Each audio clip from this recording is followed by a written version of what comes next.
Well, there's definitely going to be a lot of things we're going to talk about and dissect about this game between the US and Uruguay. And obviously, I know the number one thing that everybody is talking about is some of the controversial refereeing decision and also the performance by the referee. And normally, I don't usually talk about this in my review, even in these big games like this. But this is one of those games where I have to talk about it because my goodness, it was absolutely diabolical. And I would say that this is probably going to go down as one, if not the worst refereeing performance I've ever seen a referee ref a game. And this is saying a lot too because I've seen some bad refereeing in MLS and especially in the CONCACAF competition. I mean, the CONCACAF competition with the Champions Cup, even in the Gold Cup, and even in the Nations League, we have seen the classic sick bad refereeing decision by CONCACAF to screw over US team or even MLS team before, but this game basically just took it to the next level, and we saw something that I don't think I'd have ever seen happen before in terms of a refereeing decision in a game of this magnitude. Now, in the first half, and really, I think straight away there was already some bad omen that there's going to be some wackiness and craziness that's going to happen in this game when they decided to give a camera angle but not only looked absolutely terrible, but it looked like it came from a blimp there. It looked like whoever decided to show the camera angle tried not to zoom in whatsoever, and he's basically sitting in the 500 level whatsoever. It was absolutely atrocious. Now the good news is they eventually did fix that. They did had a lower uh angle for the rest of the game. But man, that is again. There's a reason why there's a lot of controversy surrounding how CONMEBOL is organized Copa America, and especially as I mentioned about referee decision. Referee decision has been also a big talking point in this competition, where there has been times where CONMEBOL has admit that they have got some of these refereeing decision wrong, and also some of these VAR call wrong as well. But the same time, this is kind of almost amateur level with the way that you couldn't even get a great camera angle from the beginning. And for once, I'm actually not going to blame Fox on this. I mean, I know a lot of people will blame Fox on this, but Fox have also mentioned multiple times that they did not get this camera fee, and understandably because these broadcaster from the U.S. or any other broadcast different broadcaster from different country won't actually have their own feed. It's CONMEBOL, the one that of course provide the feed for them. And yeah, again, it seems like they definitely did not do a good job in providing the camera angle whatsoever, at least in the beginning of this game. Now, I also thought the U.S. was definitely on the front foot as they were looking for an early open goal. This has kind of been a theme for the U.S., at least in this tournament, where if there is one positive I will say about the U.S. coming out of this tournament, despite the fact that we know that they are out of this tournament after this loss against Uruguay, is that they at least has done well in terms of being on the front foot and really started well. We saw it against Bolivia, we saw it in the game against Panama, and we saw it again in this game against Uruguay. But unfortunately, unlike what we saw against Bolivia, and also in some way what we saw in Panama, even though that goal, of course, was chopped off for offside, we didn't see a goal that was scored by the U.S. at least early on. Ream would then hit it wide as there was a foul that was blown, so even if that went in, it wouldn't have counted. I also thought that there was a lot of fouls and whistle, and I think that was kind of by design because Uruguay, they know that they don't really need to win this game. A draw for this game will top the group for them, so they're gonna make life hell for the U.S. in terms of trying to disrupt the momentum the U.S. had early on.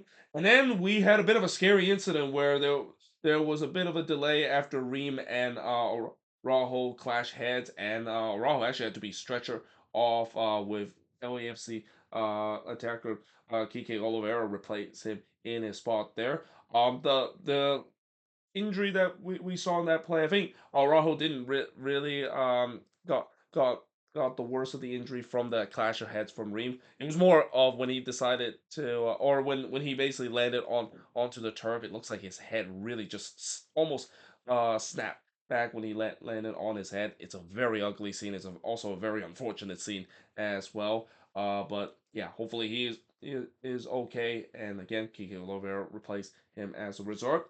We then get another injury delay with Balogun and Rocha kind of collide each other as it's just become a very physical game. I mean, it was just there was just so many injuries throughout this game, and that also would be a theme too, as the U.S. was definitely definitely catching the injury bug as the game goes along. And I also would like to give credit to all those U.S. players that were still playing hurt. I mean, we've seen before where players they're gonna play through pain in a big game like that. A big example of that is the NHL, where you have seen before where hockey players have played through when they're hurt, especially in the Stanley Cup final. And it feels like it's the same thing here. The U.S. players are they know that yes they want they're playing hurt and they need to be subbed off, but they're not going to because this is it. This is the final game. They need to win this game, and if they have to be subbed off, they will feel like they let their team down, and that they'll be very frustrated. They won't be the one to make a difference in terms of how this game will plays out. And then in the 32nd minute, this is when we saw the first big controversial moment, and this is when I talk about earlier that this is something I have never seen this happen. Like not even in CONCACAF level, I've seen this happen where the referee decided that there was a foul that was being blown, and he had his yellow card in hand. But as soon as he was about to reach his yellow card, he decided to play advantage as Uruguay was going to play quickly. Now, normally in that situation, when a referee has to hand out a yellow card like that, the referee's not going to allow a team to play quickly because he still have to show the yellow card to the player and put him in the book. Not according to this ref, apparently, and he decided that, yeah, you know what, I'm just gonna play advantage and forget that I actually have the yellow card. And he was playing advantage while he was holding that yellow card. And even looking back, there was even some people saying that Nunez actually handball this one, so that should have been a foul, too as well. So yeah, again, just absolutely wildness. The good news is it didn't resort into a goal. It was actually Ream, the one that cleared the shot off the line from one of the Uruguay player. If that went in, there's no doubt that I think the entire U.S.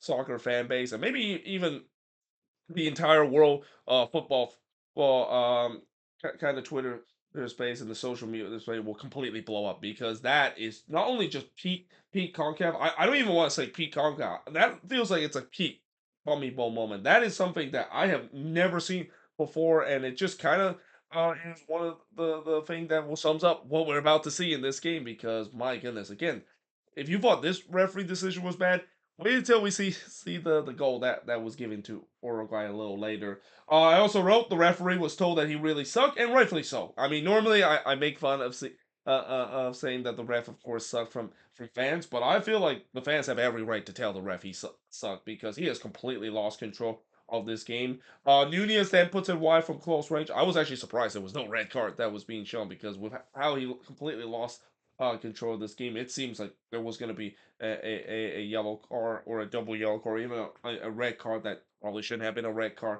in the first place.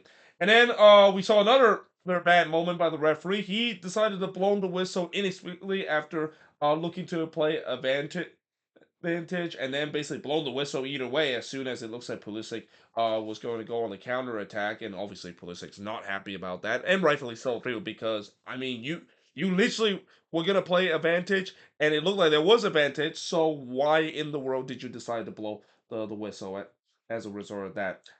We then get 5 minutes of stoppage time. I also wrote this might be the worst refereeing performance I have ever seen, and to top it all off, you remember all those delays that we have? Yeah, we're not gonna get double digit minutes.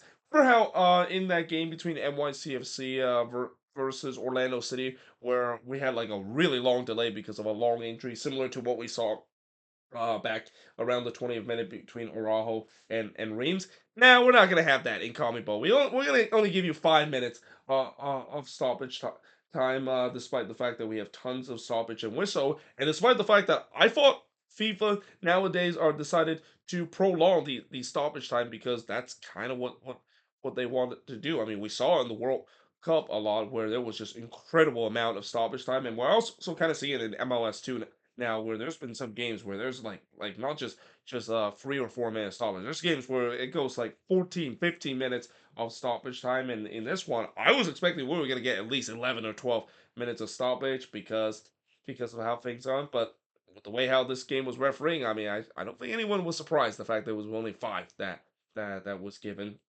But we do head to halftime, scoreless between both of these teams.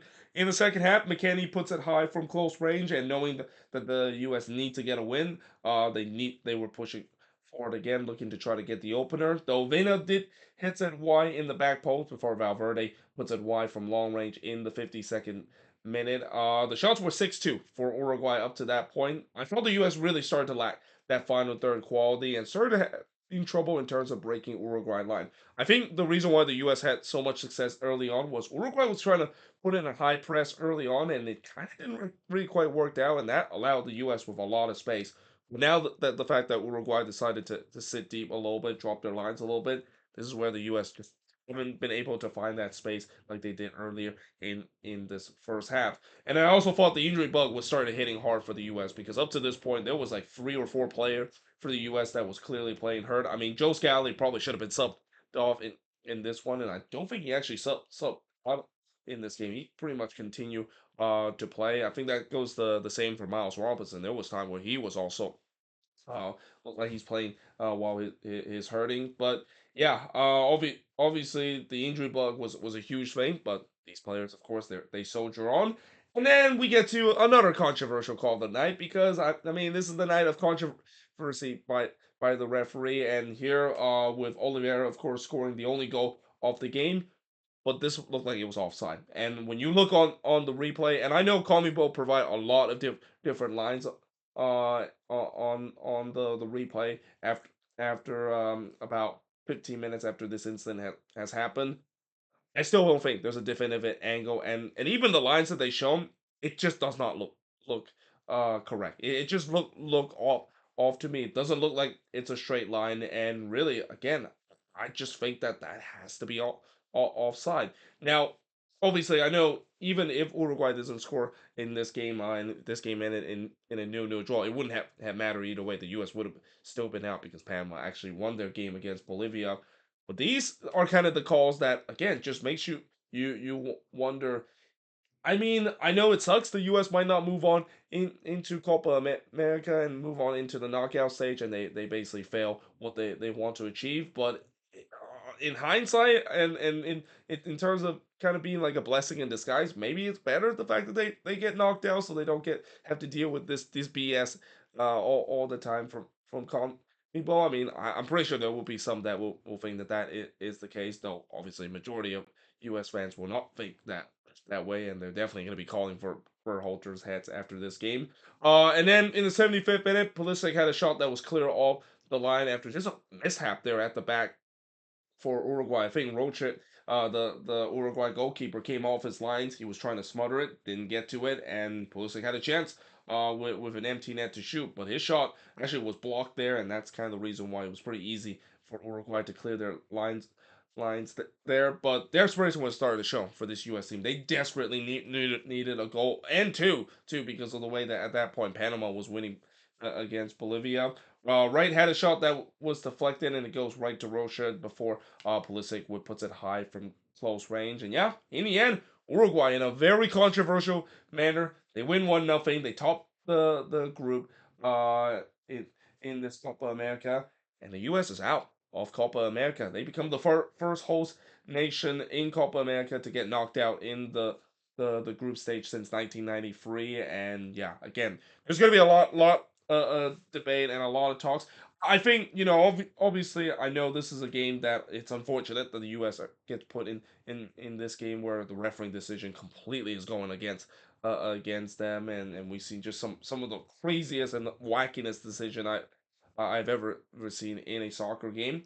But the bottom line is the U.S. has failed in terms of their task of moving on into the next round, and this also kind of stemming back to what we saw in the Panama game, where again that game it just kind of just was really the ultimate kind of how do I say it? The ultimate judgment in terms of whether or not if the U.S. was going to make it out of this group, because we knew that coming into this we cannot leave until the final day against Uruguay to see if we can make it through, because Uruguay is definitely better than the U.S. in many aspects. And unfortunately, even in a controversial way, it just kind of shows you that. And now it's gonna be interesting to see the decision that is made. I would assume if the U.S. Soccer Federation is gonna do the right thing, I think they'll probably let go of Greg Berhalter, or maybe Berhalter will just formally announce that he resigned from his post, because I don't see how he's gonna come